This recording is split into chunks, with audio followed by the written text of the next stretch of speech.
formal interview with you. And then when everyone else joins, they can come in with the questions that they have. And that can be your hot seat moment. No problem. Bring it on. Bring it on. Okay, well, Dr. Stephen, it's good to meet you virtually. If you could just, I guess, tell the listeners a bit about yourself, just to give a bit of an introduction to who you are, what you do.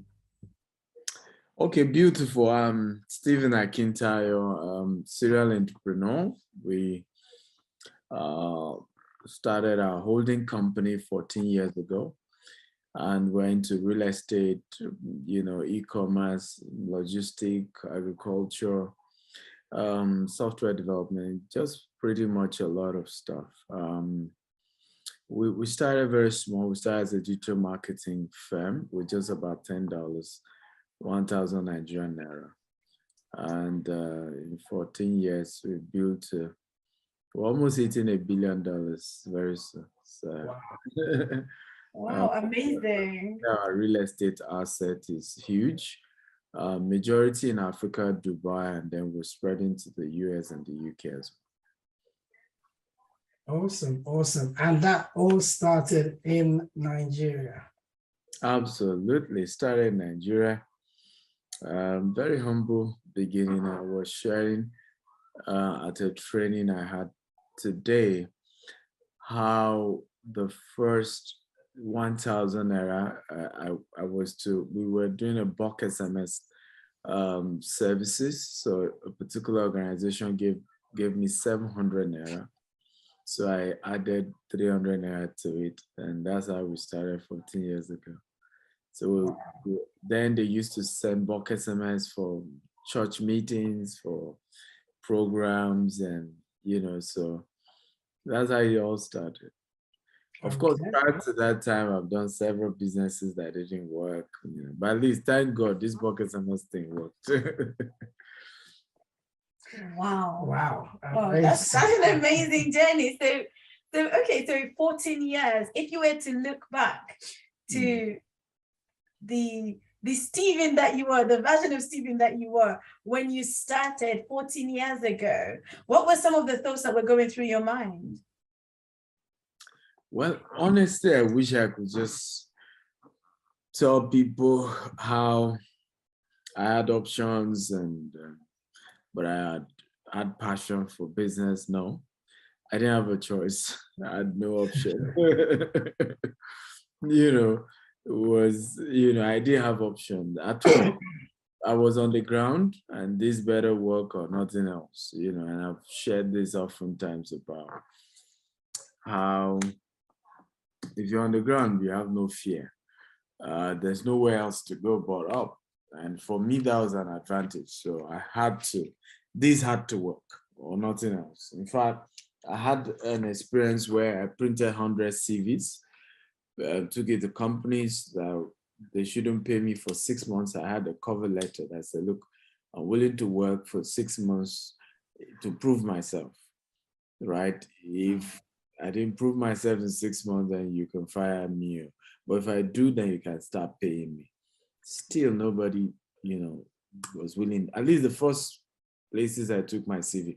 For the last place, the man looked at me and said, young man, there's no job. I like your CV. It's a nice one, but there is no job in Nigeria. So let me not deceive you that I'm going to help you look for a job. Why not just continue some of what you've been doing on campus? So and on campus, this bulk SMS was one of those things I started. So even when I left campus, it wasn't big enough for me to think I was going to build my life around it, or my business around it. But I didn't have a choice, so I just had to keep pushing. Wow.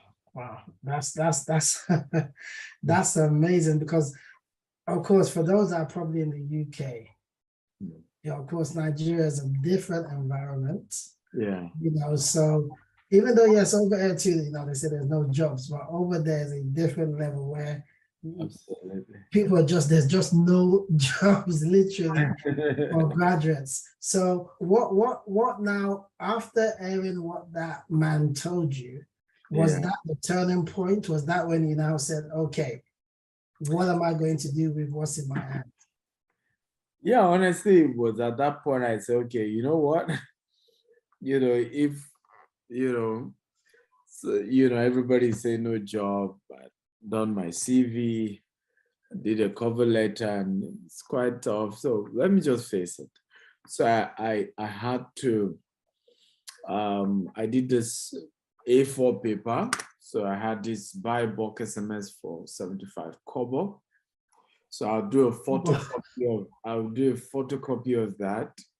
And then I pasted it. I used to live in Songwater. I mean, you would Oh, know, wow. for studio, you know songs Yeah. are sure of Elizabeth. She sounded like she's not even in Nigeria. She's not. She's from Uganda. From where? Uganda. So I'm sure she won't understand what I'm talking. So from Songwater down to Ikeja along. And every bus stop I was pasting on the culverts, on the bus stops.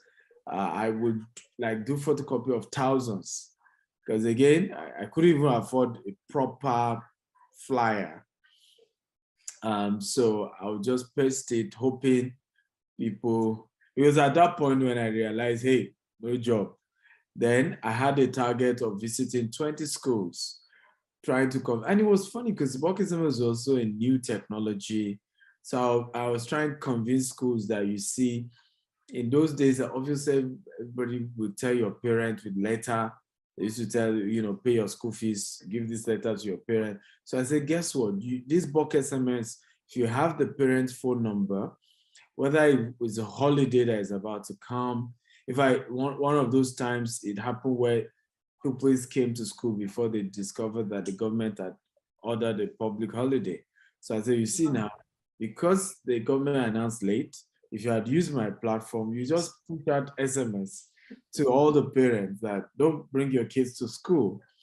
So it was new, so you had to go evangelize the concept. So many of them then said to me, but we don't even have the phone numbers of these parents. So I said, that's the easiest part. Let one of your teachers take me to all your classes, and then we announce to the pupil, tomorrow, come with your parents' phone number.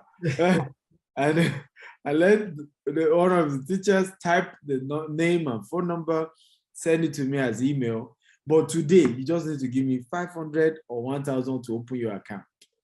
Wow. Right? So that, the rest will do via email. And anytime you have SMS, just message me, and I'll just forward that message to all the parents. The world, it's internet. We can, just trying to convince them. So I'll go to 20 schools a day. My goal is at least, even if I can do 1,000, because it was like, funny enough, my mother was a breadwinner, had also died. My older brother was in our family house. His wife was pregnant. We had days we were not eating for 2 days. So there was no option. This thing, it must work, Wow. Yeah.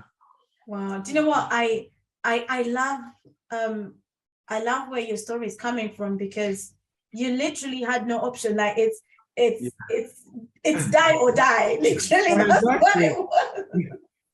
I wish I could just tell people, I was passionate about, this business. I'd seen it. No, I didn't have a choice. Wow. I didn't have a choice. So that was how it started. Yeah. At what point did it sort of start picking up to the point that the passion started kicking in? And because you said you asked them to pay 500 naira to 1,000. So Yeah. how many people came on board when you first asked them?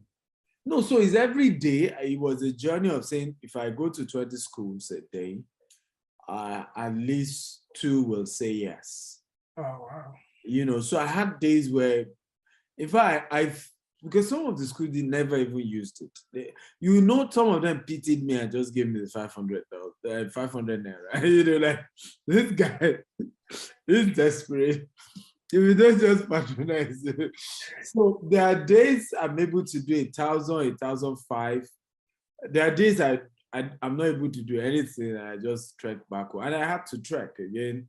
There was no luxury of so so there were good days and there were bad days. Obviously, when I didn't make money, I can then take a bus or Okada, we call it, back to the house, yeah. But when did it start picking up? Actually, it was the year 2014. That was when it started picking up the bulk SMS business version of the business. In fact, with 2015, we handled the email and SMS campaign of the main political candidates in Nigeria, right? The two of them. At that point, it had worked. I had, so one of the strategy I picked up at some point, I really went mad. I bought this email database of business owners, and I had a goal of sending 250,000 emails every week. And I remember saying to myself, if all the witches, in Africa, we believe there are witches against you. So I said to myself, all the witches in my village are against me. If I send out 250,000 emails every week, there is no way I will make a sale. There's no way. So, and that was also one of the breakthroughs I had, because guess what? Chivita started calling, PZ started top Montana. If I used to think it was scam because some of the directors were Indians. So you'd be hearing like, oh, we have boxers, they call. But I remember the earlier meetings, I had to send my colleagues. One of my colleagues who wasn't well prepared was meeting Indians, and we lost the job anyway because but I was scared. I didn't believe it was real. So I had to send him like, oh, maybe scam or something. But it then worked. And that's where I picked up my principle of volume. Go for volume, you can't miss it, right? Massive volume. And it's been the culture I have today. In fact, I'm addicted to it. So a lot of times, I remember until recently when I started my Rolls Royce show, we moved to Banana Island, I started living in Burj Khalifa. A lot of people didn't believe our company was as big as it was because they were still seeing me advertise like a very hungry guy. And but I've become used to it. Like it became a culture. It became a culture. Today, I'm here in Dubai, but we had an inspection of our property in Nigeria. There were hundreds of marketers there, hundreds. So we do this inspection. So that's the kind of aggressive. I now don't know how to do polished marketing like you guys do in the UK, where you're just so relaxed and oh. I don't know how to do that anymore. I was gonna say, can you take us through because you said you had a colleague. So, you started, you were going to schools, and you said it started picking up. So how did it pick up to the point where you're now able to get people on board to start helping you with the business? Well, I think from the beginning, I'd always, and that's one of our biggest secrets, from the beginning, I'd always come up with the mindset that, look, to run a business, you need people. And so from day one, in fact, I started business on campus, and you will not believe it, I've gotten volunteers, also because I pastored on campus. So a lot of my members were willing to volunteer to help me with my business, and I give them something. So from day one, the getting people wasn't a function of the success of the business, because I had always, led people. So I've always influenced, I've always gotten volunteers or part-time staff or something. But there were always times, of course, where the whole thing was down and you couldn't even pay anybody. I mean, even if they want to help you, they needed logistic transportation. You didn't have any of that, where you have to be the only one. But for me, from almost from day one, but in terms of now having enough staff started 2014. Yes, I mean, today we have about 300 staff. Wow. Yeah, yes, we do. Yes, we do. That's why I don't need to be anywhere for a business to operate. I'm able to have time for things like this. Else, I won't, based on the volume of what we do. Wow. Wow, like I'm really loving the conversation. Joanna, you're Hello, welcome. Joanna. If you've got some questions, just put them in the chat and we will get those questions answered soon. We're waiting for more people to come in at about 6 o'clock, but for now we're just doing sort of an informal interview with Dr. Stephen. Dr. Stephen, you said you've been in business for about 14 years. And I kind of want to ask a question that is going to, I guess, take a look back at the 14 years, but looking back in such a way to say, you know, what are some of the lessons that you learned? Maybe 14 lessons for the 14 years, right? But some of the lessons that you learned along the way, because I'm sure that some of the people listening to this, some people don't even have a business. Some people maybe are thinking, I want to leave my 9 to 5, but is it possible? Can I have a business? Where do I start? I don't have capital. What does that look like? So your journey from what you've shared so far started literally from having nothing, from being desperate, you know, and we're here in the UK and it might seem like there's options. So maybe not as desperate as your situation was, but I think everyone's situation can sometimes seem desperate to them anyway. So over the 14 years, what are some of the lessons that you've learned that, you know, you could tell, you know, someone who's either starting in business, someone who's thinking of starting a business, or someone who's even maybe 5 years, 10 years into their journey, because you've come from ground zero, you know, and now you're flying high. So what are some of the things that you would share that we can just literally take away? Wow, there are a lot of them, and thank you for a very good question. There are a lot of them. I'm not just sure we have the time to share all of them. But I think one of them is starting small, thinking big, and growing fast. You know, I think a lot of us, particularly young people, when we want to start business, we're thinking of huge capital. We're thinking of who will give me capital to start. I need, you know, £100,000 to start my business.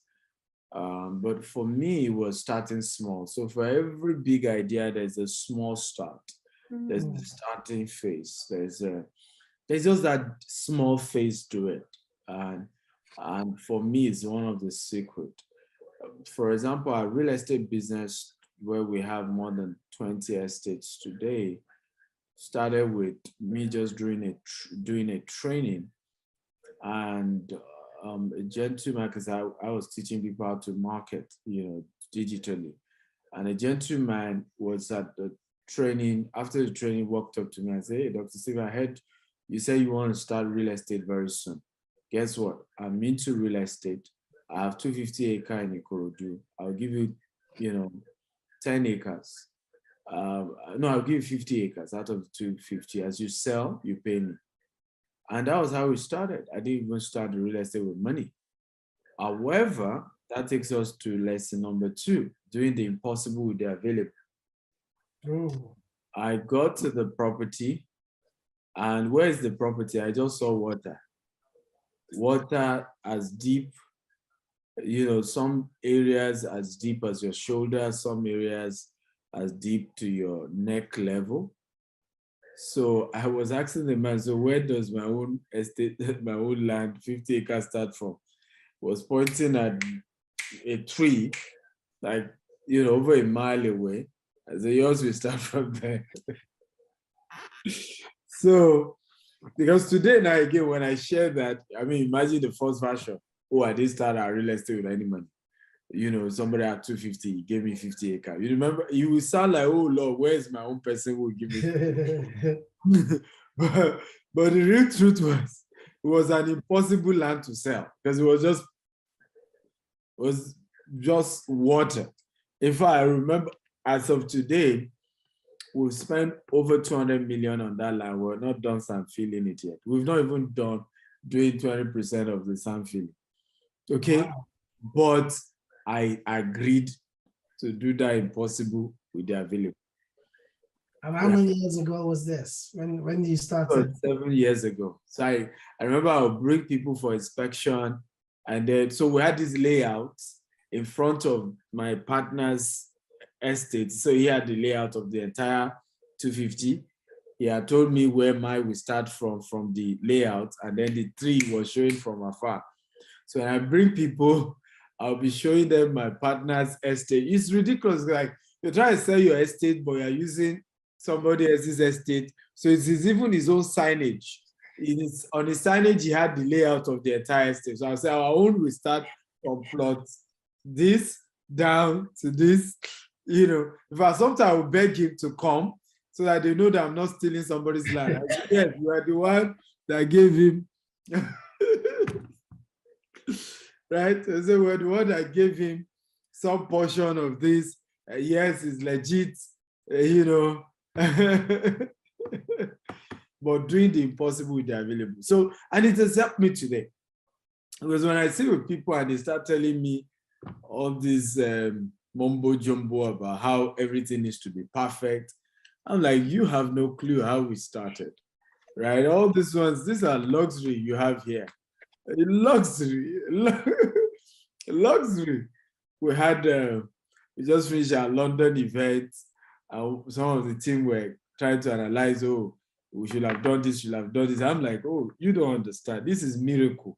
Who does and where I'm starting from, right? And then we have a massive event and you are still talking. And I think that's part of why a lot of us don't go find.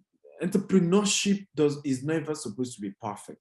Because perfection is not a destination, it's a journey, right? What's key is improvement. What those guys don't know is that what they will see next year. And that's the story of my journey. When the thing now gets perfect, the people now start talking about how I'm lucky. You now start hearing different versions of my story. Okay. But in reality, I'm just that guy who just keep doing the impossible with the available. Wow, it reminds me of a friend of mine's saying, a book that he wrote, you do the possible, let God do the impossible. Absolutely. You do the possible, let God do the impossible. You know, I mean, business requires a lot of faith. You know, a lot of faith. You know, if you don't have faith, when we moved to Dubai, I mean, my international speaking engagement, and that's why I'm so grateful, even though people around me sometimes can be so much of perfectionist. When I started international speaking, my first training was here in Dubai. And I remember I got a venue, it was in Dera, and did all my publicity. And guess how many people showed up? Right? 30. Okay. My sister, guess how many? Just guess. No right or wrong answer. 10? 0. Hey! Wow.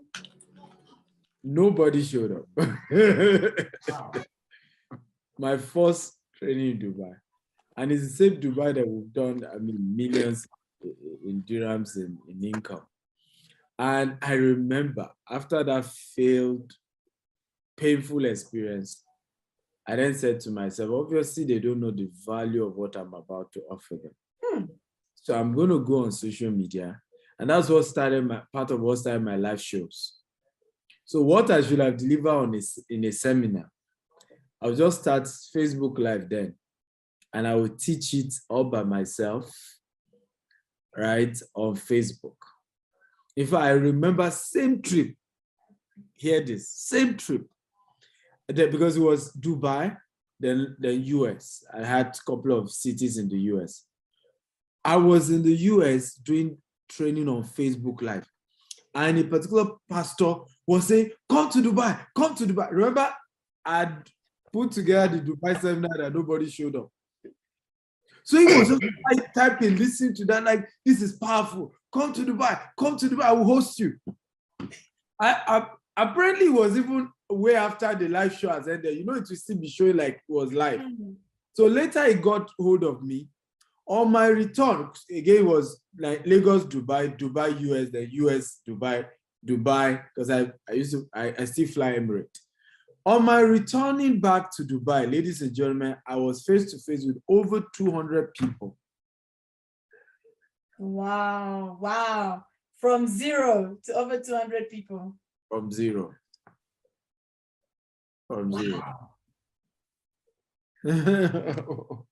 Your story changed. I'm telling you. Wow. So, and I love the fact that you say, do the impossible with the available. And yes, you planned to do your seminar. No one showed up. You went on Facebook. Facebook was available. That's it. Yeah.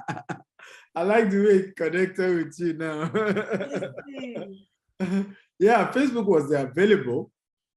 You know, do the impossible with the available. Facebook was what was available. And up to today, Facebook is what has changed my life, because today now, we have over 500,000 followers on Facebook. You know, some of my videos on Facebook has 2 million views, 10 million views. Those videos and some people don't even know that I did some of those videos 4 years ago, 5 years ago, like way back.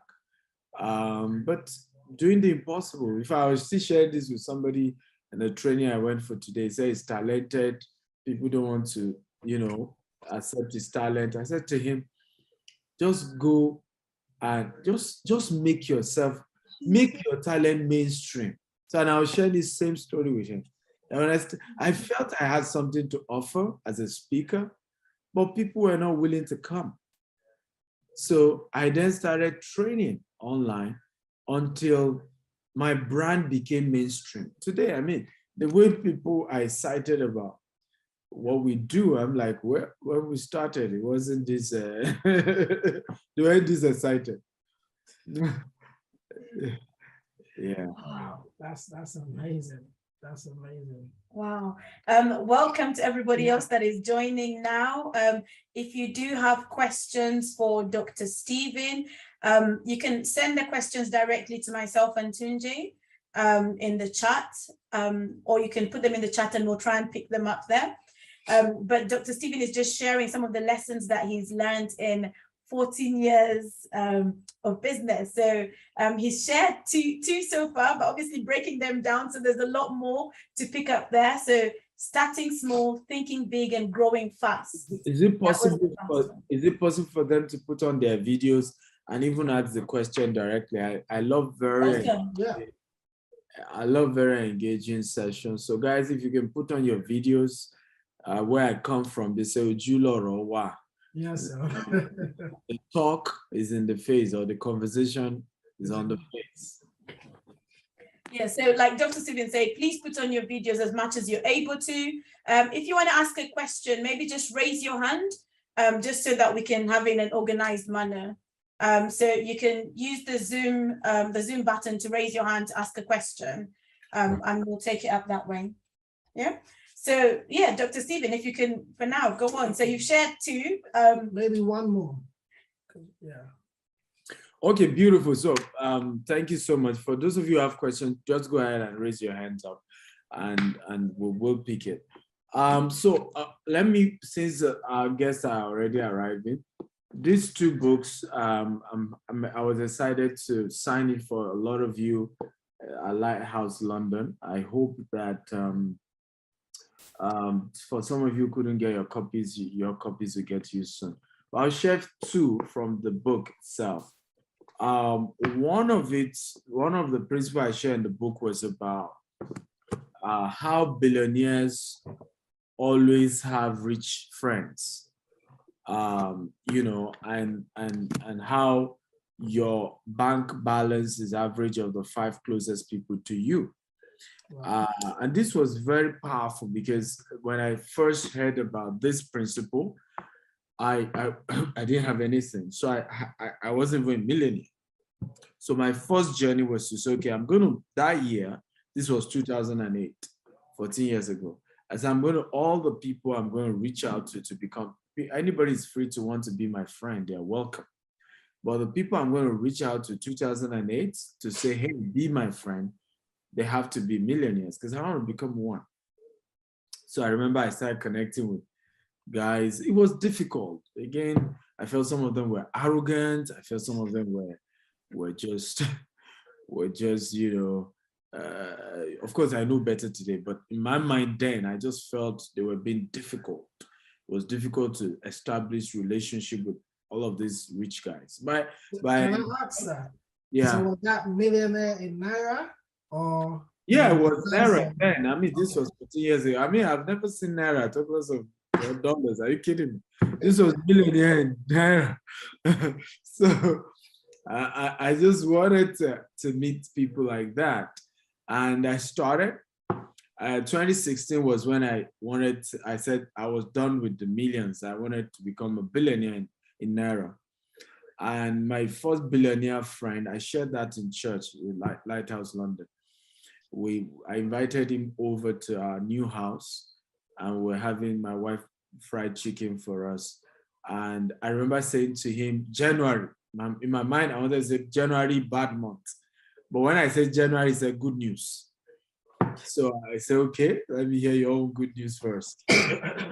Well, 2 of our projects just got approved. One is 4.7 billion. The other is 3.4 billion.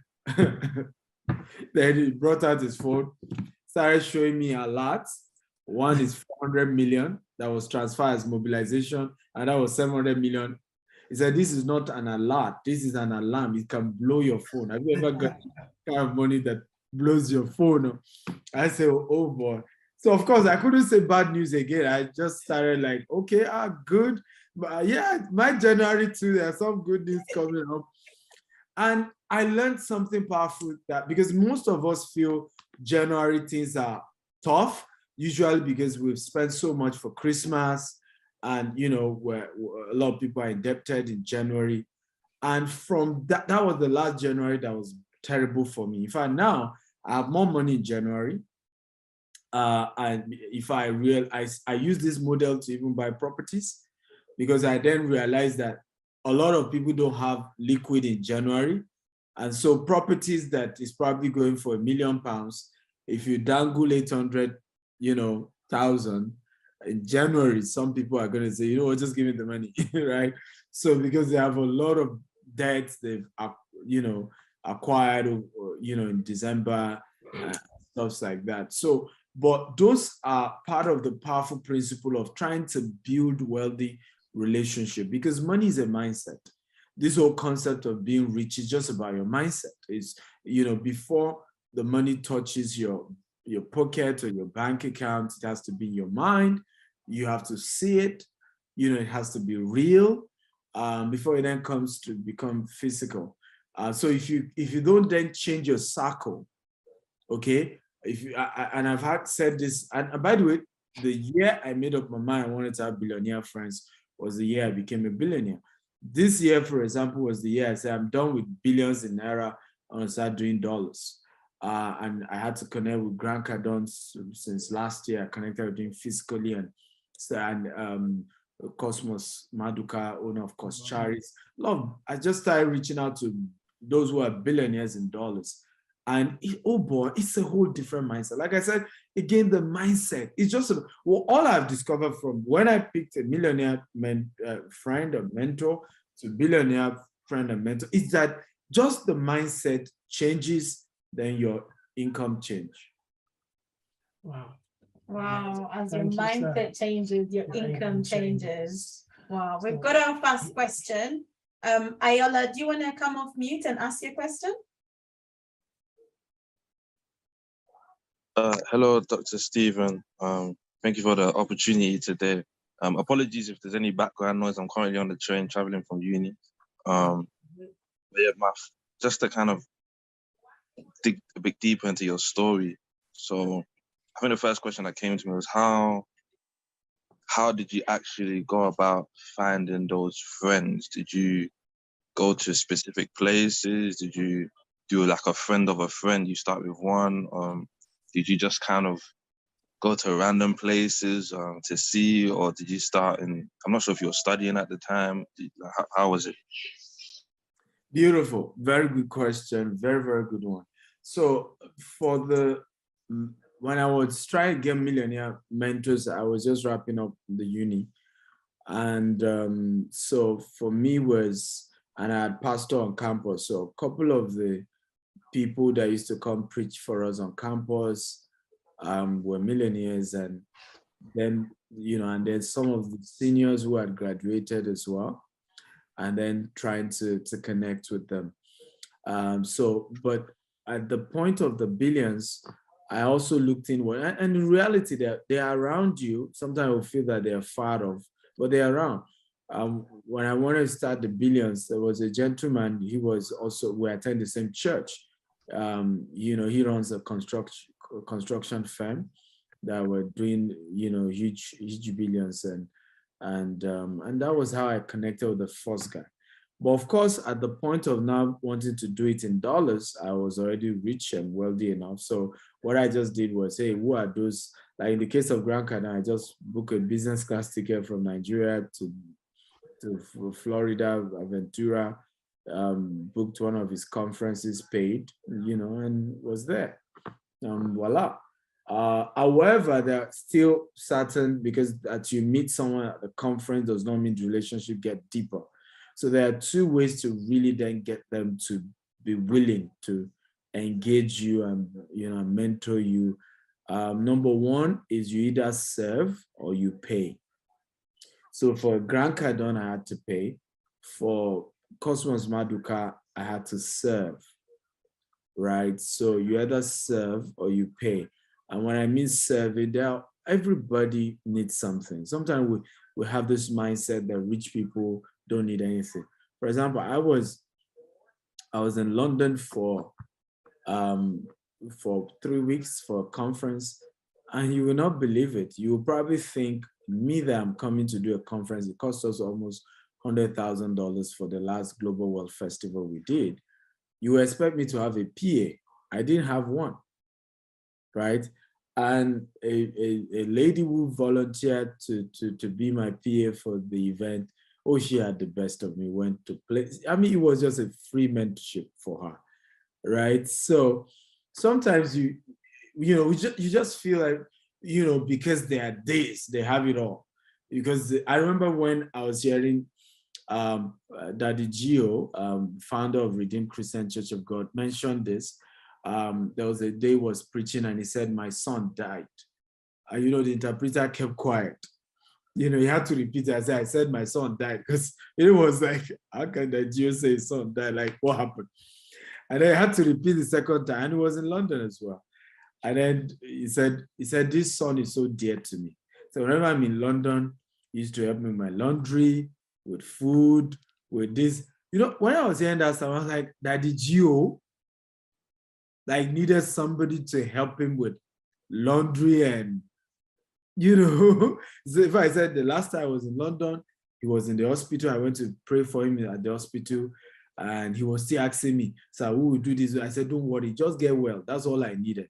He said, as I left the hospital, his friends were calling me again to say, so person said I should help you with this, and this is how you want this to be done. This is how you want this to be done.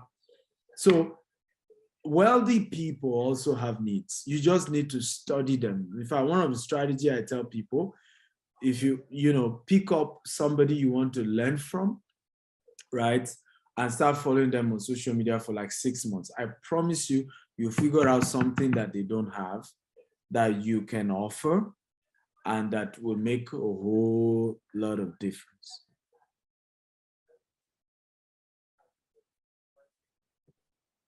Wow, deep. That's good stuff. Thank you, sir. Mm. Anyone else? I think Tubby Digger, you had a question. I know you typed it, but could you? Yeah, it's ask. hi, Dr. Stephen and everyone. It's Tube Digger. That's my YouTube channel name. Oh. Yeah, my real name's Ash. It's just what I use for my business. So I'm in a really niche business. I teach music production to people online, and I've got a YouTube channel, and it's allowed me and my family to keep afloat, but it's certainly not, it should be something that I should have on the sideline as a full-time job, but I've kind of backed myself into a corner where it's all I can do, and I'm nearly 50.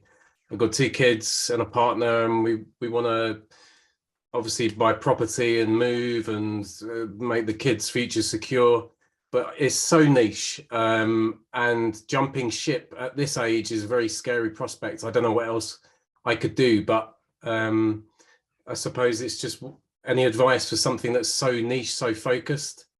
My mindset, my relationship towards money is good. I don't think rich people are evil. I don't think money is evil. I think poverty is evil. I've got all that correct. And I do have some millionaire friends, but they're not friends. They're people that I've worked with. And I have actually offered my services for free, as you said. So I've kind of exhausted a lot of options. It's, it's quite complex, but, just for the sake of simplicity, any advice for someone in such a niche? Well, yeah, a lot of advice. There are 2 major ways for you to make a lot of money. One is, I love that you already have YouTube channel. The question is, how do you get your YouTube channel to go viral? And because, I mean, there are YouTubers who earn over $10 million a year. There are YouTubers who earn, I think the last couple of years ago, the YouTuber earned over $20 million a year. So who says you can? I mean, it's just, I think if I were in your niche, I want to be the number one. That would be my decision. I'm going to be the number one YouTuber in my niche in the world. That's where it starts from. Because that's where because the making more money is just about either 2 ways. Either your solution is so rare that people are willing to pay premium, or your solution is so, mass market. You're able to offer it to so many people that you make so much money. And in your own field, I would rather say, yeah, provide it to everyone, like make it great. So if I were in your shoes, I want to come up with maybe 3 or 4 concepts. One of the concepts would be music with rich kids, right? And we're just going to be singing and, with children of rich people who are willing to work with me on this. So it would be like an exchange. Another concept could be, if you don't want to do with rich kids, is, exchange, right? I'm exchanging music lessons with my millionaire friends. So music and millions. So you're teaching them music, they are teaching you how to make money. And, and that becomes a content on YouTube. And you want to do all the optimization, do as much as you can to make it go viral. I promise you, one day, a celebrity, a wealthy guy, Bill Gates. So there's a guy called Nas here in Dubai. He just started stuff, hosted Steve Harvey. Do you know right now, he just did his first video with Bill Gates at the UN, Security Council. Literally, Bill Gates was looking at who can I, because this guy has over, tens of millions, and he covers the Arab world heavily.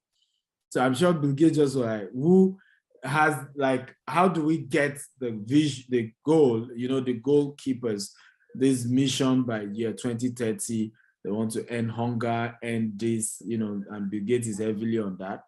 And guess who was doing this skit with the guy? Bill Gates. They were doing this skit together with practically the richest guy in the world. So what happens as you start such niche, before at the beginning, it may be millionaires that nobody really knows that much, right? But before you know it, the big ones are reaching out to you to say, hey, can we do something together?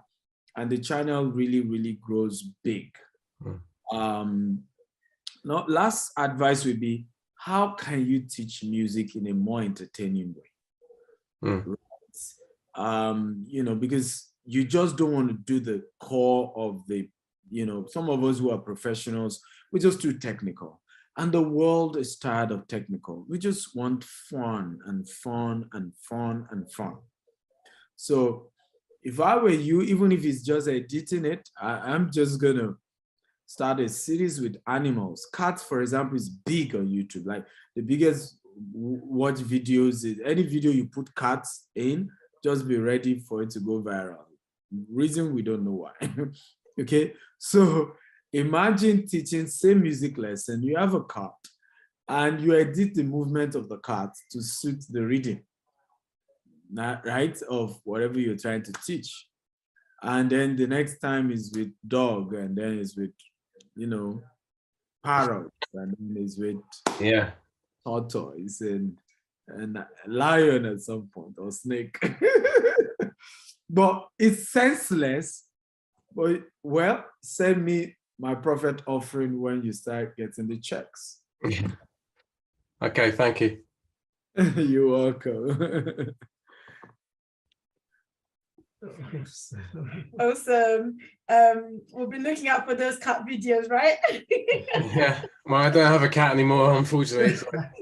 You could rent one, or you could go rent a cat. There you go. That's a business idea. Yes, you could rent a cat.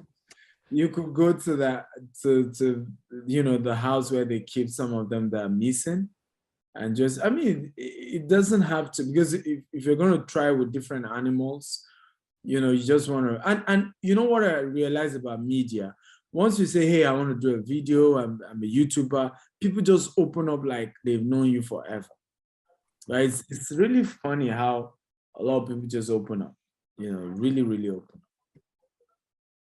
Yeah. Awesome. Ayola, you've got another question.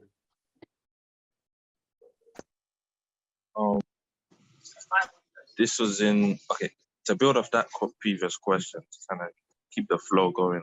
So I'm currently a university student, 22 years old, but I'm hearing more about the importance of brand and how that can, be useful for a business or when it comes to connecting with people. So could you just dive into, I guess, the real purpose of personal branding and how you would do it?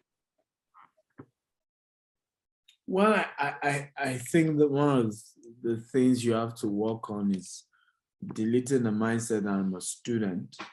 I think sometimes some words and labelings we use already kind of disempower us. It's almost like we saying, because I'm a student, I can't be a millionaire, I can't be rich, as though education is an obstacle, right? The entrepreneurship should start from campus. I started on campus, and I made all my mistakes on campus, and thank God I did, because in real life, real life does not give you room for error. So first of all, stop saying it like I'm a student, and like your entrepreneurship journey starts now. What challenges, what product can you start offering even on campus? Personal branding is obviously very key. You must have a name for yourself.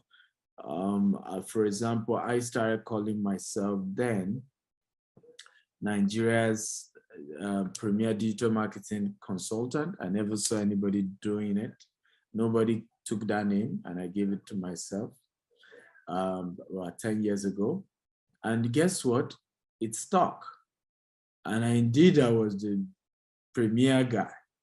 And then later, as I started real estate, I changed it. And today I'm known as Africa's most influential investment coach. Go and Google it, whether you find anyone other than me or anyone challenging me to it. So it begins with getting a name. You know, scripturally say whatever Adam called them, they bear. So give yourself a name that tells the solution that you offer. So I'm Stephen Akintayo. Anytime I'm introducing myself, that's how I introduce. I'm Stephen Akintayo, Africa's most influential investment coach. Right there, you know that when it comes to investment, right, I'm the guy to talk to, right? So sometimes you may not yet have built enough credibility in that area, but when you call yourself that name, you will see that you will start working hard to build the credibility, to build, to live up to the name. And for me, that's what I've seen. My first ever profile, there was nothing tangible about my life as at that time. So I did my profile 5-10 years ahead. So I said, Stephen Akintayo is a TV host, author, speaker, and I mentioned so many things. Well, I had not authored any book as at that time. Today I've authored 37 books. I didn't host anything, no radio show or TV show. Today I have 3 TV shows, right? I've since hosted radio shows. So I prophesied my future, and you can do it. It's not a crime. If anybody wants, let them come and arrest you, right? So I did my profile based on where I'm going. I know where I am. And it's the same thing with life. How many of you dressed, you know, it was when we started this Zoom meeting, you put on your clothes. Is there anybody like that here? Right? You dressed for the Zoom meeting. In other words, before you got to this Zoom meeting, you dressed before. And it's the way life is. You can do your profile for where you're going and not where you are. A lot of time we're forced to. And many important things in our lives, we don't do it when we get there. We do it before we got there. Nobody dress, okay, for the occasion when they get to the occasion. They dress before they get to the occasion. So why not dress before you get to success? Why you not dress on your way to success? Makes sense, eh? Joanna, you love this. Like, this is it.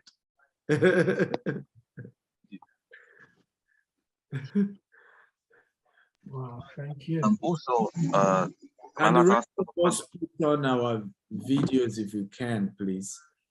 We can put on our videos and we'd love to see your face. I love it to be very interactive. Can I ask another question, sir? Please go ahead. Yeah, go on, Ayola. Oh, so also, I know you mentioned that you can start entrepreneurship now.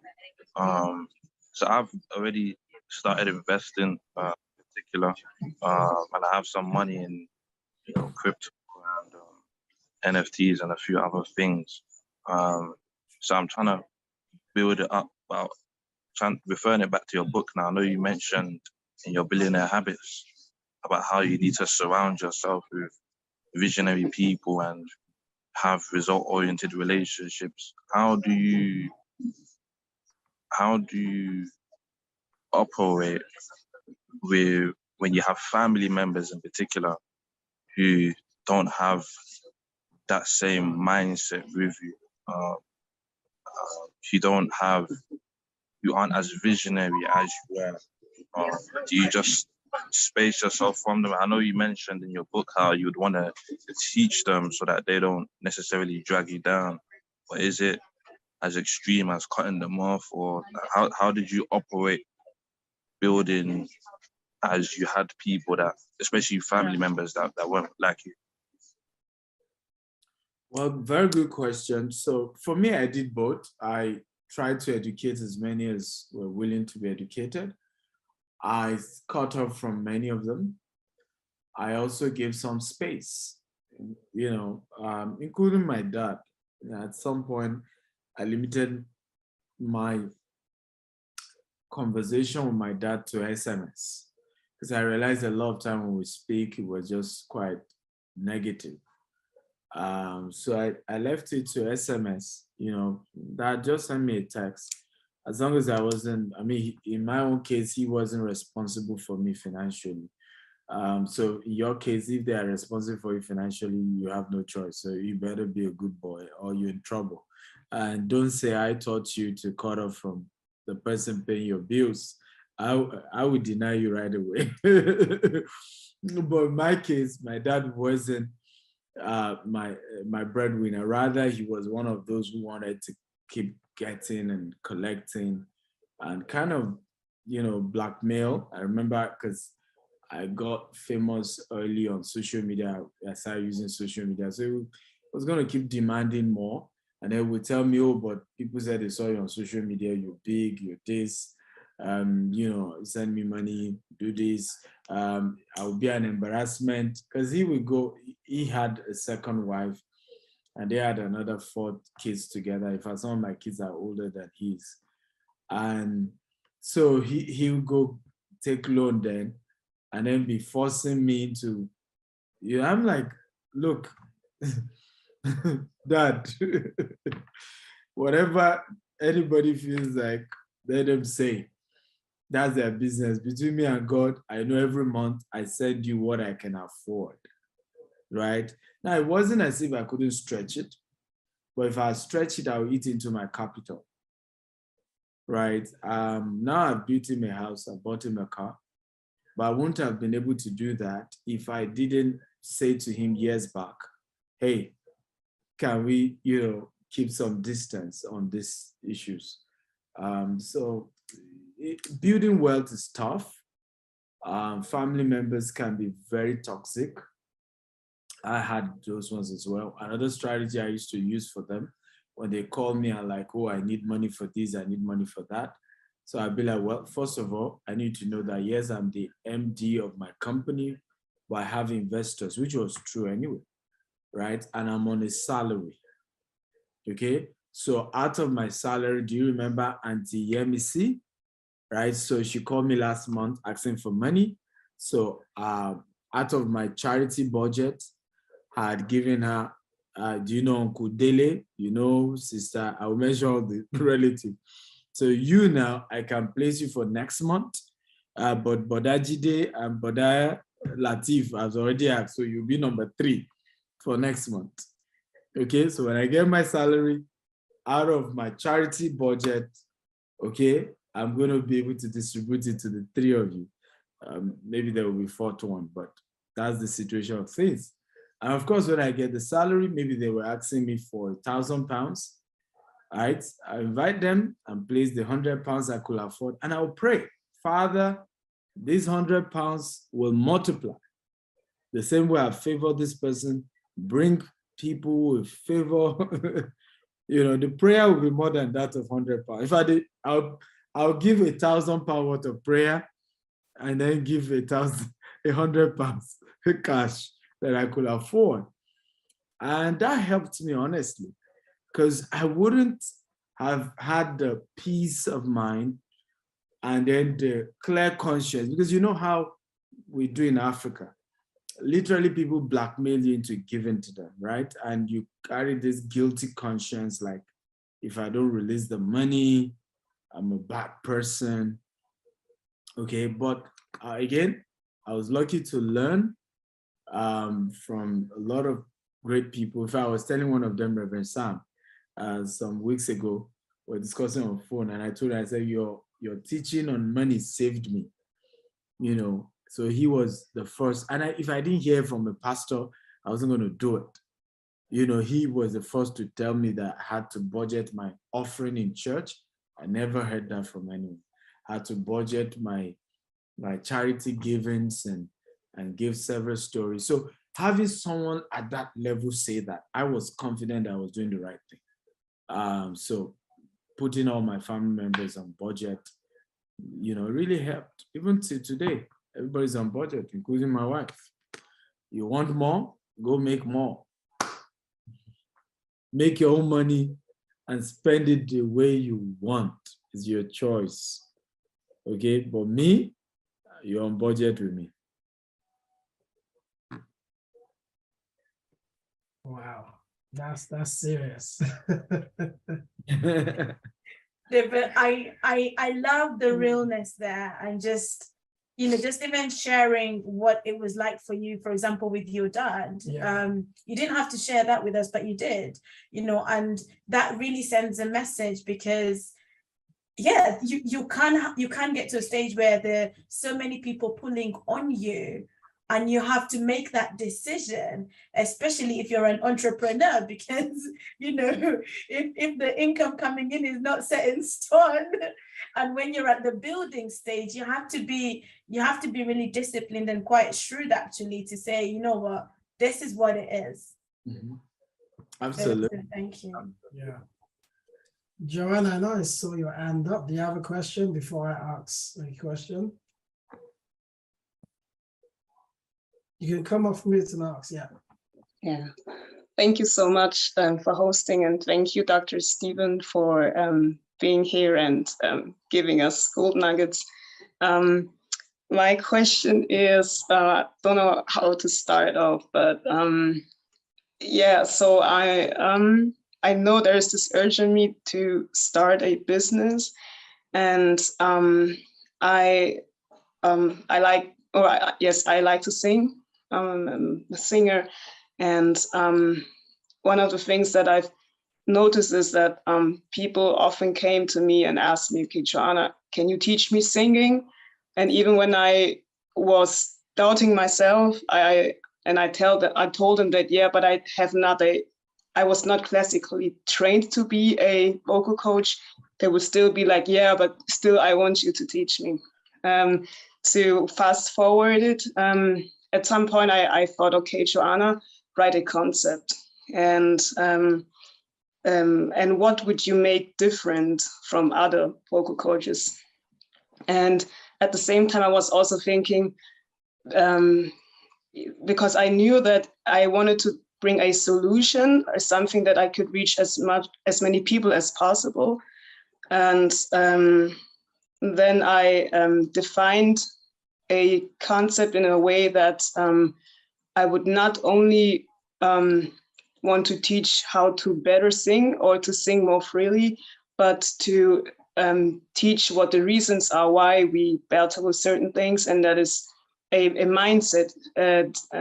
My approach is to change the mindset of singing in order to be free, and that's summed up my concept. And in my head, I'm like, okay, Joanna, should you go with this business idea, or because in general I like to be creative, doing stuff and creating nice things, but then I would think, okay, but to have passion in something is one thing, but to have talent is another. And the whole time I felt like the only thing I was good at is, in a way, just, you know, when I sing. And then but other than that, I struggle to have confidence in other abilities. But the teaching is something where I think there may be something. And so I have been thinking, oh, is this a sign from God? And then how did you know that, yes, this business idea, I'm going for it? That's my question. Yeah, thank you. I'm sorry for the length. Nice one. So first of all, I need to know that passion can kill, right? You know, and nobody pay for talent, people pay for skill. And what turns your talent to a skill is experience, is mentorship, and the usability of it. So here's what I'm going to advise that you do. Number one, get a music mentor. If you need to pay, go ahead and pay, you know, who can mentor you. Because what gives you confidence to charge and monetize your talent is that you're also paying somebody else, right? I mean, I've paid Grant Cardone over $100,000 in less than a year, right? So if I pay one man over $100,000, one man, human being, mortal man, not God, right? You and I know that I'm confident to charge others as well, isn't it? Right? Because I have paid as well. So a lot of time I even say this to people, the reason why we pay is not even necessary because what we're going to learn is so special. It's so that we can value ourselves. We can place premium. You know what it means for you to know that in a year, you spend hundreds of thousands of dollars to educate yourself. You know what it means? You don't carry yourself cheaply, right? Because you know I have invested in me because I'm important, right? And so that gives you a lot of confidence. Why many of us and many of you watching me can't charge well and cannot charge premium is because you're also not spending premium on yourself. You're also not paying others premium. Those who are premium, you're not paying them as well. If you pay them, now you're going to say, hey, guys, give me my money. So, Joanna, as soon as you get a music mentor and you pay for it, you will see that you'll be confident and say, hey, guys, give me my 200 pounds if you want to learn, right? Because I have also had to pay. And that also helps your own confidence as well. Because when you see the confidence that your mentor used to carry themselves, I used to be very shy. But when I saw Grant Cardone would do a live show and literally would be bragging over the fact that somebody just gave him $5 million to invest in his business, another person just invested $10 million, and he would say it in front of the whole world with boldness. He would do video as, hey, if you have $250,000, come and invest right now, I have a deal. I'm like, oh boy, like if a billionaire in dollars would do that, like what am I ashamed of? Like, right? And oftentimes I call something, poverty of the poor. Poverty makes you shy. I call it shyness of the poor, actually. I hope you know that. There's this shyness that poverty brings. Just shy. And you don't even know you're shy. It's senseless shy. Right? Because I just told you the richest man in the world, one of the richest men in the world, Bill Gates just did a video skit with a guy in Dubai here. Like trying to promote a cause or something. That's like, and then you are someone and say, I'm shy. Like how much money do you have? Like you can't afford you don't have the luxury of being shy. It's rich people that should be shy. You have a business to run, you have a talent to monetize, you have money to make. And lastly as well, is that there may be a phase of your business that you need to drop that talent. I've always had talent for acting and singing. By the way, our first movie will be going on shooting February, Tammy, or when did you push it to? February? Right? So I used to act. In fact, I'm one of the best actors when I was in university. But when I was leaving school, I had to face reality that, look, how many am I Ramsey Noah? And I was that blunt to myself. Like, there's a guy called Ramsey Noah in Nigeria. He's handsome, as an actor, very handsome. So I said, first of all, I'm not as handsome as Ramsey Noah. So my chance of just getting leading roles, I know I'm good at acting, but I'm not. So my chance isn't that much. Now, even the Ramsey Noah, the kind of money I want to make, he doesn't have it. Right? So I said to myself, I have to face the reality. Let me do, we call it, is it reverse psychology or backward integration? So I said, I'm going to go and do business. It doesn't matter whether I have passion for that product or not.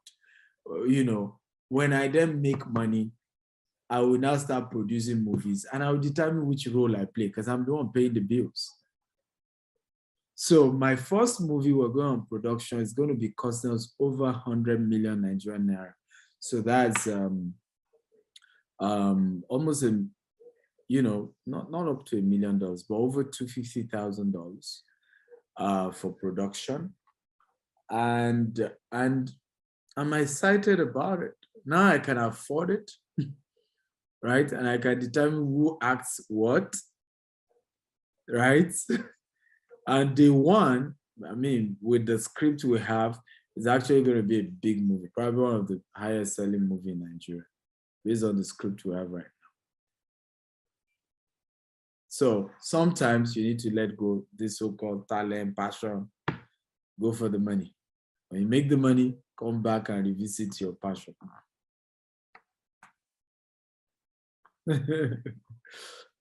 That's amazing. That's so true. And it just reminds me of when I was speaking to people that come to me regarding books. Oh, I want to write about my story. And I'm like, no, write a book that will sell. Write a money-making book first, then come back and write about your passion. So that's that's so true. But I'm not sure if anyone else has a question before I ask something, but what I wanted to find out is you mentioned about budgets. Yeah, two Digger has one. But go ahead with yours. Okay. Yeah, you carry on, man. Oh, okay. Oh, I didn't see the hand. Sorry. Okay.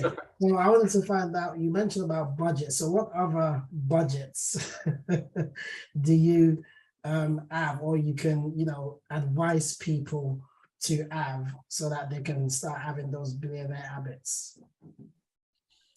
Well, I mean, you need to have budget for your giving, spiritual giving, budget for your family, budget for extended family, immediate family. Budget for shopping. I remember a time where I only shop once a year. I'm not permitted. It doesn't matter where I am. And it was funny because I remember then sometimes I would travel and then the hotel is in the mall.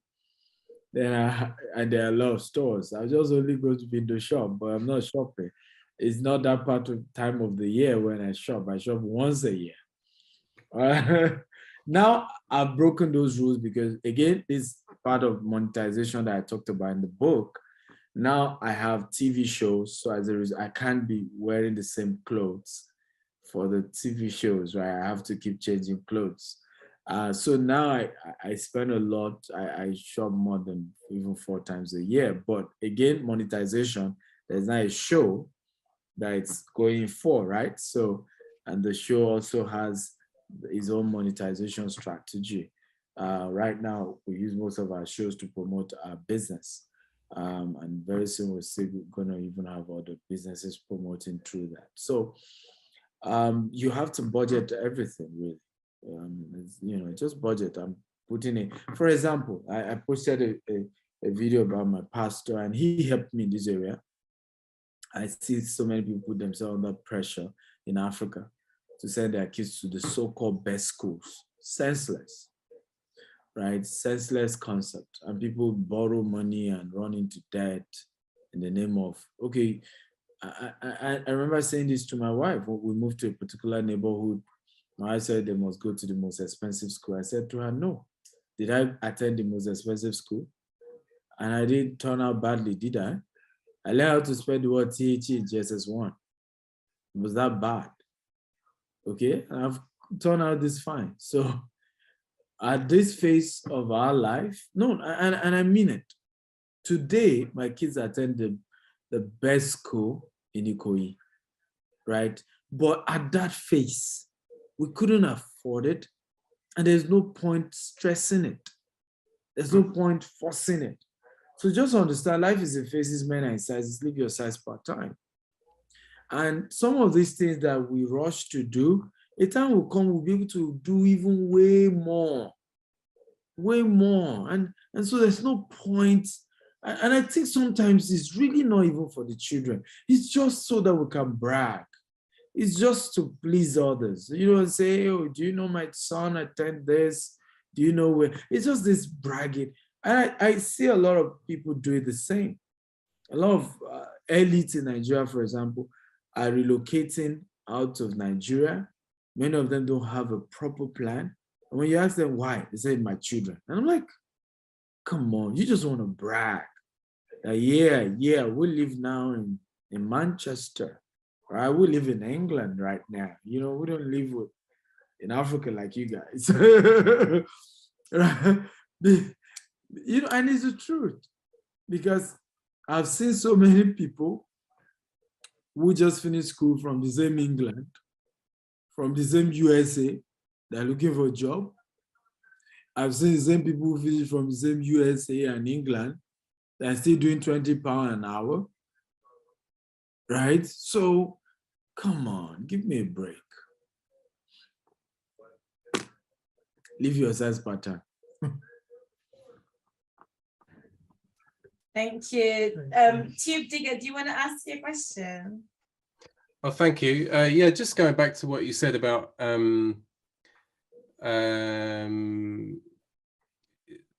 saving the passion until later, thinking of making money.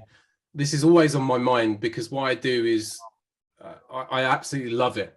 And I know that's probably what's holding me back, because I know, because of the niche nature, and I should really be thinking of other business ventures, but I don't have any background in that at all. And I'm not lazy at all, but I do have mental blocks and procrastination issues when it comes to saying, right, let's put that on hold, the music that I love and the teaching, even the teaching of it, which does make me money, but not enough. How do I switch my mindset to do something that I've never done before, but that I know that can make money?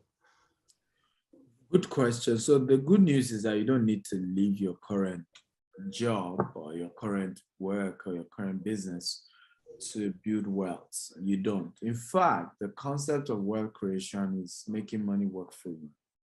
So as long as you currently have something you're doing and it brings something, it may not be enough, right? The first thing you then want to do is to sit down and say, how much do I make in a month?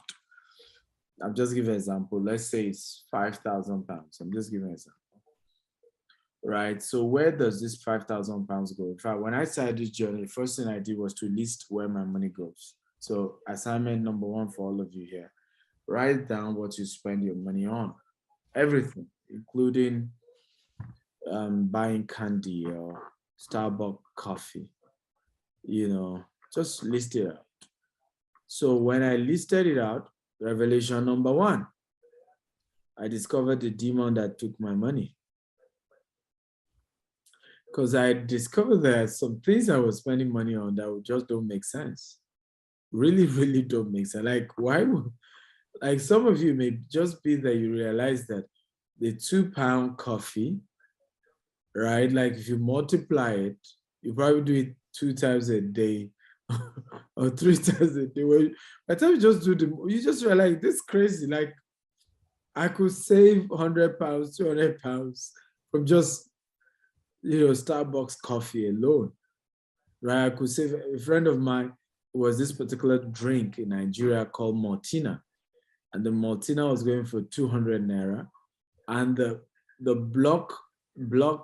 building block was 200 naira at that time. He was building his 5-bedroom house, and he was like, "Are you kidding? Like, I'm drinking the block for my house, like."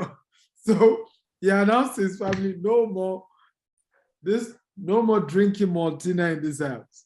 Because they used to buy like a dozen of it, 2 dozen of it, and they exhaust it in a week. So it was like, that's 24 blocks. That 24 blocks, you don't, no more. So, so you want to first of all make a list of everything you spend money on. Some of us, our revelation will just jump on us like that. Like, oh boy, right? I haven't done this well. You then want to look at it with your spouse. What can we let go? Like I said, there was a time my son didn't go to school for a whole term, right? Today, there is no school on earth that I cannot afford to send my children to. There 3 of them. But it's about delayed gratification. There was a time my children attend the cheapest school in the neighborhood, cheapest.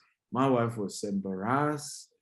She used to complain, but I told her, I said, baby, it's a phase. It's a phase, right? It's a phase. Today now, I mean, we'll move to Banana Island. I say at this point, pick your school. Say what? No wala, right? Get it? You've endured, right? You've delayed the gratification. Now have it the way you want. So you might want to then cut back on some things. I must warn you that you need to mentally be ready for it, because it might look as if suddenly your fortunes is going down, but you know what you're doing. I used to drive this particular Toyota RAV4. My friends used to mock me, and everybody were like, you know, in fact, they used to just tell me, just have mercy on this car. We understand, maybe the car offended you. You know, they were making, like, we get it. This car committed a crime, coming to your house. Don't have mercy. You know, but I was busy buying more lands. I understand the game. I know exactly what I was doing. But today, those were laughing at me. And I've way gone past them, right? So cut back on some things so that you can then put some money for investment. So what do I mean? You don't want to divide that investment money into three: low risk, mid risk, and high risk investment. There are three types of investment, right? Some are low risk, some are mid risk, and some are high risk. So break all that into three. So as you're making your money, you're dividing it into those three. High risk is your NFT, crypto, Forex, and so on and so forth. Mid and low, real estate fits into that. The low risk is treasury bills, bonds, and stuff, right? 100% low risk. So when you divide your money into those three, you start putting it there. Now, this model means that it may take you another 5 to 10 years to then become financially free, because you will now be financially free when your passive income is more than your active income. So what they are currently paying you right now for teaching music is your active income, right? So you are financially free when your passive income, right, pays you more than your active income. So a time will come in the next 5 to 10 years, if you start doing this, right? You start putting a portion into investment every month. A time will come, what is coming out, another type of low risk is insurance, right? Life insurance. There are different types of insurance schemes that you can borrow from it, or you can even earn certain returns from it. So you want to look for all of that. But finally, I would say get an investment mentor. Okay, that's what I had to do, and that's what you should do as well. It's not going to be cheap. You have to pay, but get one. So it's your investment mentor that will almost help deliver you from procrastination, right? Because it's an agreement. We've agreed, you're dropping X amount every month. It's not to him, but he's going to be asking you, show me the evidence. Did you do what? And sometimes we just need our accountability partner, right? And as you put it aside, he's also the one to say, okay, put this into this amount, into this type of vehicle, put this into this other type of vehicle, and gradually, together with your investment mentor, you start the journey. But the rule when it comes to investment mentor, it's not about certificate, right? It's about what he or she has done. Where I come from in Africa, they will say that whoever will design your clothes, you check the designers he or she is wearing.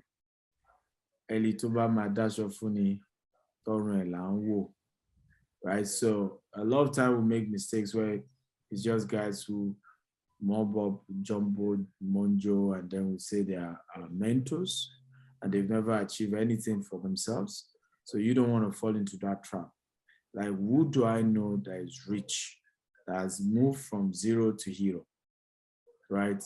And I'm just going to understudy their principles and their life, the rules to replicate the same for myself.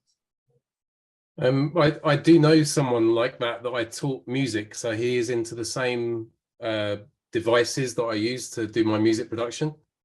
And we get on well, and he supports me on social media, but I've reached out to him many times, but he, I mean, he is, you know, he's into investing, crypto, day trading, everything. And that's his business, you know, it's nothing to do with what I do, you know, and we met in the middle, but it stopped there, you know. What do you do in the case that, I mean, that's a separate thing, but what do you do in the case with the income that you get? There's not even enough to save. There is always enough to save, and that's what I'm saying. You just have to make a list. I promise you, you do that list. Where is my money going to? Just list it out, right? Once you list it out, you'll be fine. Yeah. And once you list it out, you then see, for example, some of us had to move to a smaller apartment. Some of us had to move to, you know, suburb, you know, just so that we can have enough to save. You can always have enough to save. First step, list out everything you spend money on, genuinely critique it. It's never easy. If it was easy, everybody else would be rich right now, right? But it's never easy, and that's why I said, look, at some point, even people around you are gonna be like worried for you, because it looks as if it's the time you're building that wealth that it looks as if you're struggling, like, and people are going to be really worried for you. But you know, you're even going to be excited because you understand where you're going. You know, you've really actually started the journey of building wealth for yourself. But there is always enough to save. Just list out and cut back. Thank you.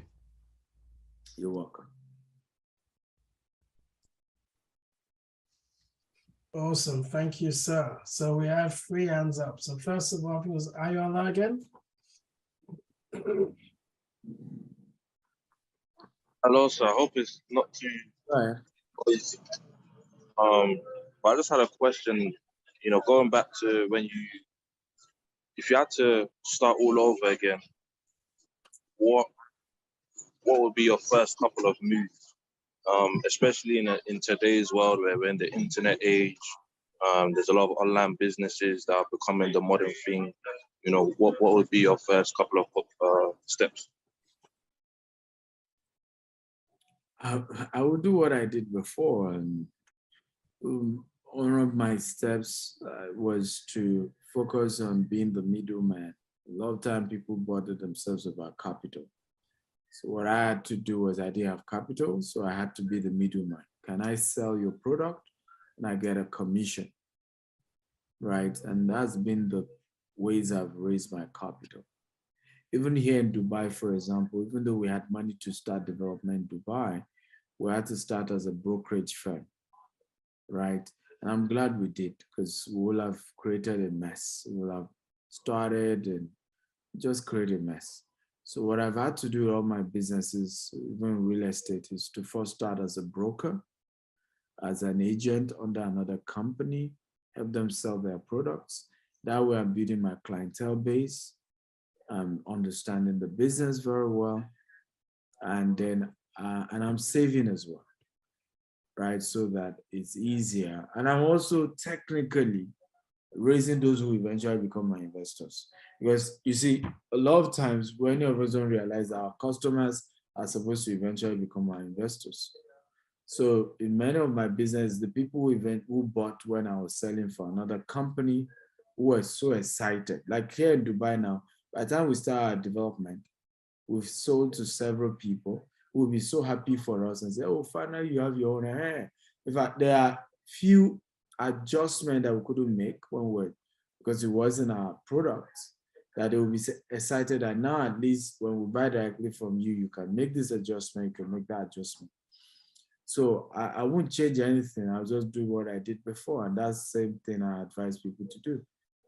Look, if you don't have money, you don't have product, look for somebody who has it, agree to help them sell it and get a cut, become an influencer of that same product.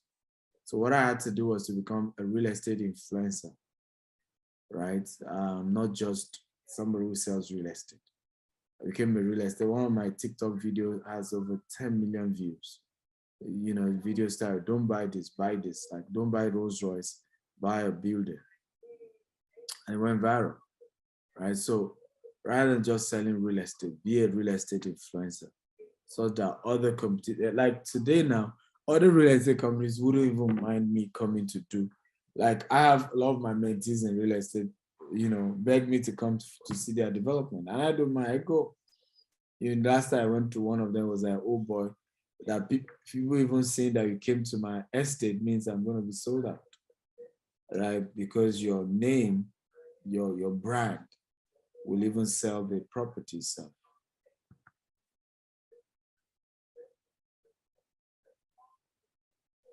Yep.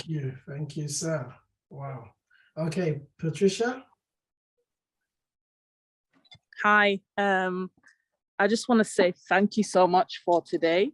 And actually, a year ago, I bought your book for my husband, and it kind of changed the trajectory of our family because his family is back home in Nigeria, and mine are here. So sorry. So obviously, the problem we had is that everybody's got problems, and it seemed like we were the Bank of Nigeria, basically. So, and you know, I what changes as well.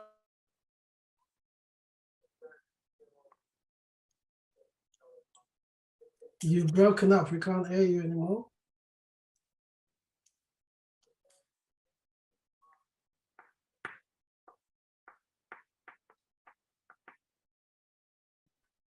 Okay, probably we'll wait for him to get back on. So, Kendrick. Hi. Thank you, Dr. Stephen. You've been very, your words have been very real and very inspiring. I just have kind of two questions. One, do you believe that there is a promised land for certain people in terms of where they should be in terms of making money and actually making moves? Two, I've kind of always been fortunate to be in high paying jobs. Well, I'm a contractor, and I get paid at least 10 grand a month. But I've lost a lot of money during the years due to foolish investments, listening to the wrong people. But one that's most important is not actually knowing what to invest in. So for example, you know, everybody talks about NFTs and crypto. I don't, you know, there's a lot of people around me and they do it, but I don't like to listen to them because I don't think they're experts and they're actually doing too well. And the problem is with a lot of people these days is they talk the talk, they talk like they're doing well, but it doesn't manifest that way, and they're not in reality when you really look at it in detail. So I kind of think I know the answer to the last question, which is, you know, you did speak about surrounding yourselves with at least 5 millionaire friends, but like if you don't like if you're not in that predicament now, like what would you say for somebody like me? So, good question. First of all, I need you to know that 10 grand a month is a disaster.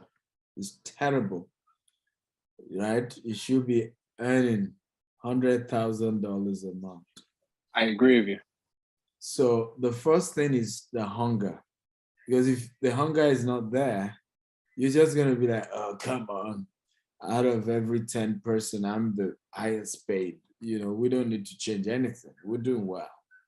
And is that a lack of hunger that often breed poverty, real poverty, right? Because seasons change, times change.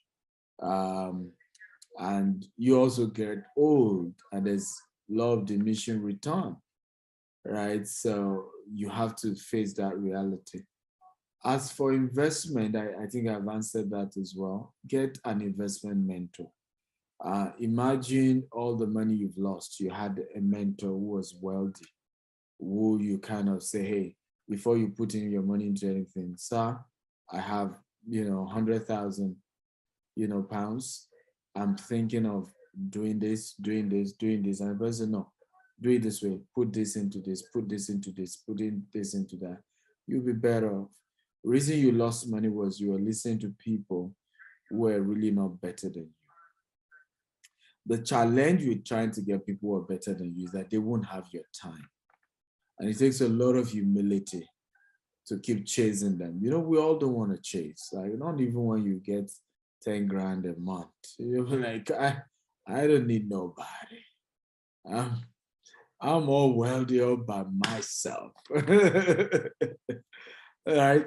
But it's that level of humility that will take you to the next level.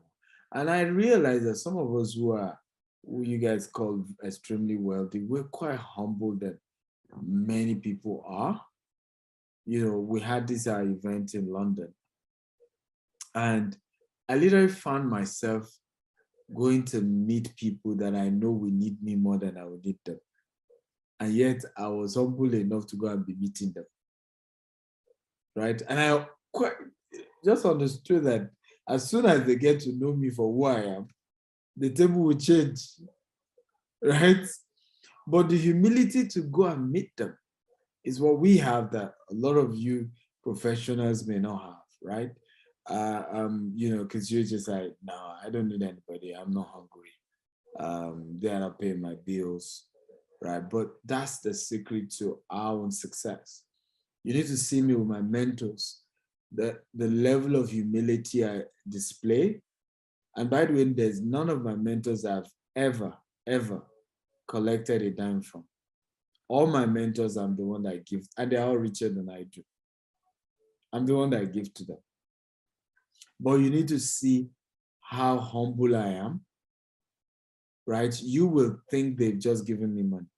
But one of those, he's not even a mentor, but it's one of those big admons that has really helped to open doors for me in connecting with a lot of people.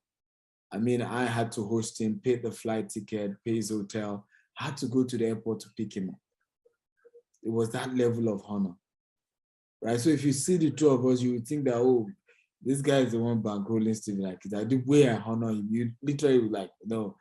But it's the other way around. So, but many of us need to learn to be humble and understand that people who add value to us will not come and meet us. We have to go to them. Like some of you, you're here now. You needed to put on your video.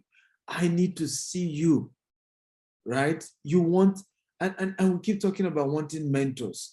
You want the person to see you. Because one day we might meet somewhere. You should even screenshot it so that you show me and say, hey, I was at this webinar, right? Even though I was in the car, even though I was in the kitchen, even though I was this, but see the picture, right? And this is how you connect with successful people. And a lot has to change with our culture, with our mindsets, with our approach, with our curiosity and our hunger for success. But that's really how to get it done. Get an investment mentor. Cherish them. Okay, two P's you can't afford to have in your life: poverty and pride. Okay, you can't afford to have poverty and then you are proud at the same time. It's a quotable quote by my mentee, but as a big mentor, I'm the new author of that quote. The mentee is here and you cannot talk. She better keep quiet. Because people now know me with the quotes anyway. So doesn't matter. Even if you say it now, they're going to say that's Dr. Sue's quote. So, but truly, yeah, two P's you cannot afford to have here, like poverty and pride. Doesn't just make sense. Like you're poor and you're proud. All right, so be humble enough to go meet people that can help you get better. And for me, honestly, that's what I've done. Yes. Temi is giving us a link. Temi, maybe you will want to talk about this. You want to talk about it now, or you want to do that later? Yes, I know. Hi, everyone. Good evening. I am the fortunate mentee that my quote has been stolen by Dr. Akintayo. So I always say, you cannot afford to be poor and proud at the same time. It's a recipe for poverty, for a lifetime of poverty, actually. So that's my face. Please, it's my quote. Don't. All right. So Dr. Akintayo has a couple of some of you may, of course, you feel your heart burn, and you consider him someone you want to have as a mentor. And that was why I had to drop the link. It's mentorme.stephenakintayo.com. On that page, you see different levels of getting mentored by Dr. Akintayo, from the free mentorship you would find on his YouTube channel, which, by the way, should be on subscription right now. Like, we should be asking people to pay to access that page.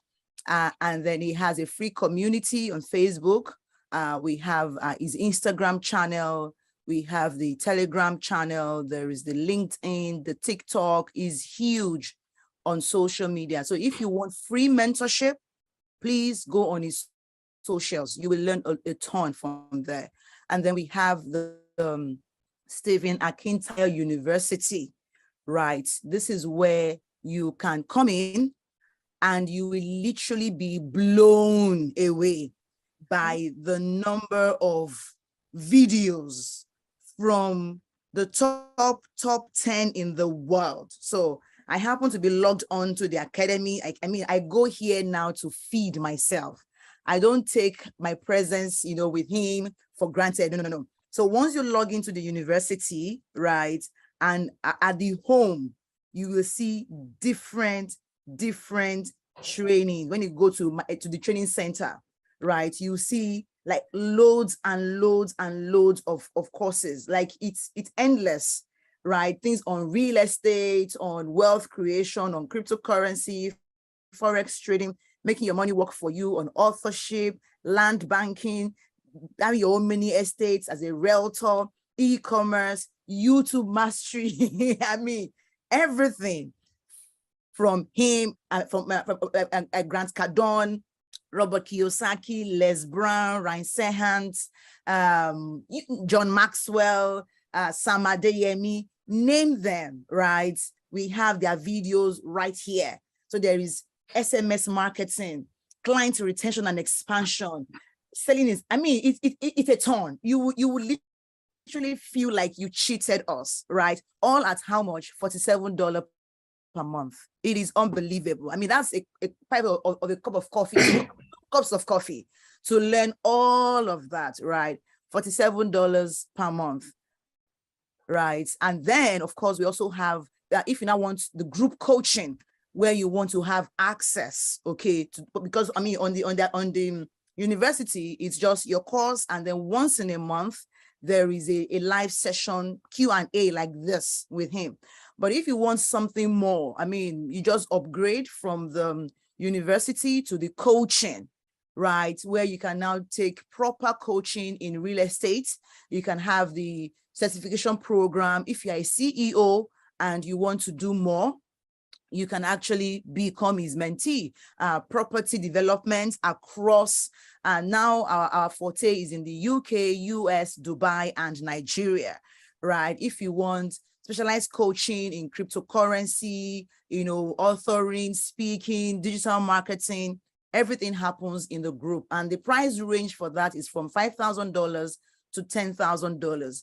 Now, finally, if you want to have a one-to-one, you want to have that connection, like on a day-to-day. And when I say someone is available, I'm not even saying it because he's here. Doctor can be, he's so available, you'll be wondering if he ever sleeps. you'd be like, how can you take care of me so much? What time do you have for other people? And that's how he is, you know. If you're traveling to Nigeria, you're in trouble. He'll tell you, come and live in his house. Like, come and stay in my house. My office is available. Do you want to host an event? I'll be like, you know, and I always say this story of when the time when, you know, he was still at that phase where he was still pinching money, when he said that his kids could not even go to school because he was building his wealth portfolio. Do you know that when doctor asked me to come to his house, I was like, hey, really? And the way you imagine that, it's a big boy. When I got to the house, I could barely see furniture. Like, I'm not even just here. Mosquito beats my destiny away. Like, the room they kept me did not even have a proper water closet. I mean, what's it called? Is it water closet? Is that a word? Or water what now? Water system? I don't know what they call it. Exaggerating, because no, I'm not. You are here. I'm not exaggerating. And you know what happened? The bed was not even. Anyway, long story short, the following time, I mean, so I'm based in Abuja, he's in Lagos. And then I think the second, maybe 2 years later, when I was like, oh, I'm coming to Lagos, and he said, come to my house. I said, no way. I can look for the charts and send you guys the screenshot. I said, which house? That's your mosquito infested house. I'm not having it. He said, what's wrong with you? Levels has changed now, you know. Of course, he was planting his seeds then, right? So now that the fruits are, you know, are now going to show, you know, he's in Banana Island. Banana Island is the most expensive real estate in Lagos. Yeah. Literally, it's where the billionaires live. And I'm like, Banana Island, are you sure? You know, and then I got to the house and I'm like, OMG. Like, right now, when I say I have a house in Lagos, please don't think it's anywhere else but Banana Island. That is my house now in Lagos. Anyway, I have said all of that to tell you that he is a pretty present mentor, and his ways are very crazy. Like, he's a mad person. His ways are unbelievably crazy. But just trust the process. The things he will tell you, after about 3-4 months, you're like, oh my God, that was what he was saying. Then you begin to feel stupid for arguing with him. So now I'm learning to stop arguing with him because I always end up stupid after a couple of months. Okay, so guys, I have shared the link with you. If you want to, you know, take advantage of the free mentoring across his social media, his the university, which is ridiculous at the current price, $47 per month, or the group coaching across different niches, and then the one-to-one, right? You can even do a full day intensive session with him in Dubai. So you can go to Dubai, right now he's in his house, you know, and the day I went to his house where he is now in Dubai at Burj Khalifa, the tallest building in the world. You know, he's on the one and something floor in Burj. I had to maximize my stay in the apartment. I was like, when you were living in Mosquito House, I was there with you. So now that you are in Burj, I will also maximize my stay. So I went to swim, I went to the lounge. I was just faffing around all over the place. So you can also have a full day intensive with him, and it's going for just $5,000, 1 day intensive. You would have breakfast, you would have lunch, you have a full day with him just to, you know, finger your brain. You have that mental intercourse with him. And I promise you, you will leave with an amazing, amazing experience. So that's all. Thank you for allowing me share. So go to the link, mentorme.stevenakintayo.com. It's in the chat. Just click on it. It will lead you to the page. And you see a form. You'll be required to fill the form. If you go for the coaching, and you will apply, and we would review your application and get back to you if you qualify for any of the sessions. Thank you. Awesome. Thank you very much. Thank you for explaining everything. Okay, can we quickly go back to Patricia because she got cut off? Research and just pick, okay, this person fits me. For example, why did I pick Grant Cardone? I realized that Grant Cardone was using social media the same way I was. I started using social media before I discovered Grant Cardone. But I saw that Grant Cardone maxed it more than I was maxing it. Like, this guy had raised over $1 billion on Facebook. So I'm like, wow. I just go on Facebook and I give free content and I go out. Like, but this guy, he will post it, like, you know, and I have to be honest with you, I kind of was ashamed a bit. I wasn't sure doing all this, come and invest, come and like, I wasn't sure I wanted to do that. But when I saw Grant Cardone, the man was richer than I do, like, come on, what kind of poverty shyness is that? That's PP now, dreaming. This guy is richer than I do, right? Still, I see him come say, hey, buy this, come on, invest with me. Hey, like, if he's doing it, I'm doing it. And I got courageous, right, by following Grant Cardone. And I've made a lot more money since I've started following him, because I became bold, right? I was no longer shy. I was no longer, because I wasn't too sure as well when I started whether that model was really, really the model. You know, I wasn't sure I was right, but I found somebody who's built over $5 billion in real estate. I said, oh, sure, I'm right. The people who are mocking me, I've not even done $1 million. Come on, like, I'm on the right track. So, and you know, result terminates insult. That's why you really want to get a mentor that has result. Because even when you are not yet getting the result, the fact that they have result encourages you to know that if this has worked for this person, it's a matter of time to work for me as well. You just need to trust the process. Awesome. Thank you, Dr. Stephen. That's the most we'll be able to take tonight, right? It's way past 12 a.m. where doctor is. It's about 1 a.m. now. So he needs to go and rest. I guess if we have other questions, you can email or reach out on social media, or better still, get on any of the mentorship program, and you can have all the access you need to pick his brain. You can literally become a chopping stick and just or you can bring a hose to just come and suck his brain out, and then, you know. Thank you so much. Temi is the MD of Steve Akintayo Consulting, so she's my boss. She manages the Steve Akintayo Consulting brand, because some of you are watching. Thank you, everyone. Thank you, sir. Awesome. Thank you, Dr. Stephen, for your time. Everyone, please don't forget the link that has been shared by Temi. Temi, thank you very much.